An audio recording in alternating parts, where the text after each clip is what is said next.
हमें यहां तक ले आया है और इसलिए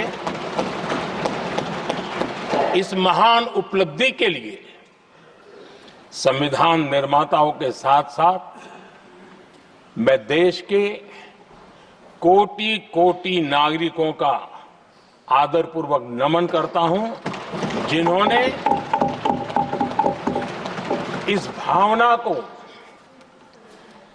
इस नई व्यवस्था को जी करके दिखाया है।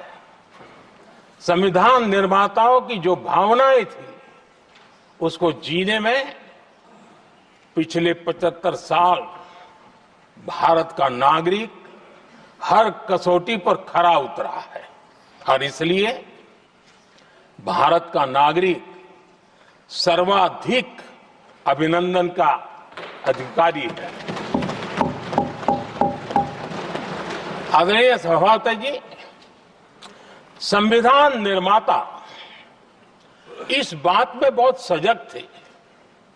वो ये नहीं मानते थे कि भारत का जन्म 1947 में हुआ है। वो ये नहीं मानते थे कि भारत में लोकतंत्र 1950 से आ रहा है।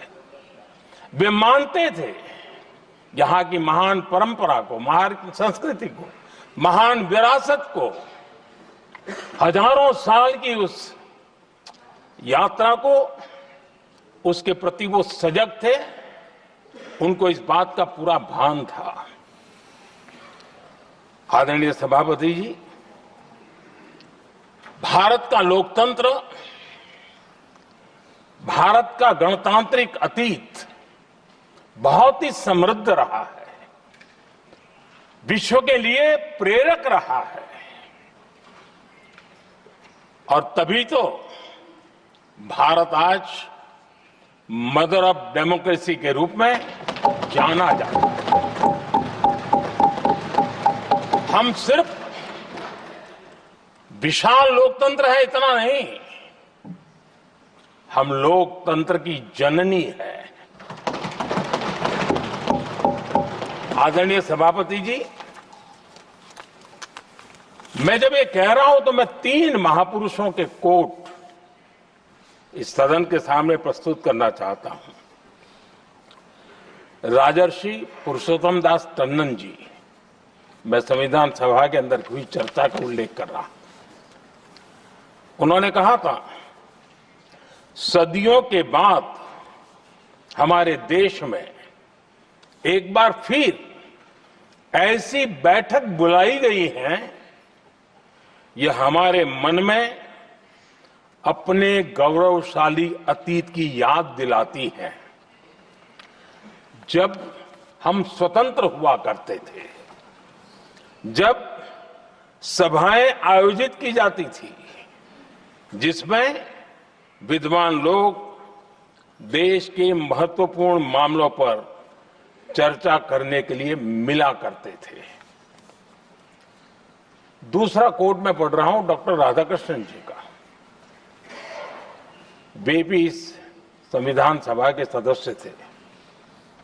उन्होंने कहा था, इस महान राष्ट्र के लिए गणतांत्रिक व्यवस्था नई नहीं है। हमारे यहां ये इतिहास के शुरुआत से ही है। और तीसरा कोट मैं बाबा साहब आम्बेडकर का कह रहा हूं। बाबा साहब आम्बेडकर जी ने कहा था, ऐसा नहीं है कि भारत को पता नहीं था कि लोकतंत्र क्या होता है। एक समय था जब भारत में कई गणतंत्र हुआ करते थे। आदरणीय सभापति जी, हमारे संविधान के निर्माण की प्रक्रिया में हमारी देश की नारी शक्ति ने संविधान को सशक्त करने में बहुत बड़ी भूमिका निभाई थी। संविधान सभा में 15 माननीय महिला सदस्य थी और सक्रिय सदस्य थी। मौलिक चिंतन के आधार पर उन्होंने संविधान सभा की डिबेट को समृद्ध किया था। और वे सभी बहनें अलग अलग बैकग्राउंड थी, अलग अलग क्षेत्र की थी, और संविधान में उन्होंने जो जो सुझाव दिए, उन सुझावों का संविधान के निर्माण पर बहुत बड़ा प्रभाव रहा था। और हमारे लिए गर्व की बात है कि दुनिया के कई देश आजाद भी हुए, संविधान भी बने, लोकतंत्र भी चला, लेकिन महिलाओं को अधिकार देने में दशकों बीत गए थे। लेकिन हमारे यहां शुरुआत से ही महिलाओं को वोट का अधिकार संविधान में दिया गया।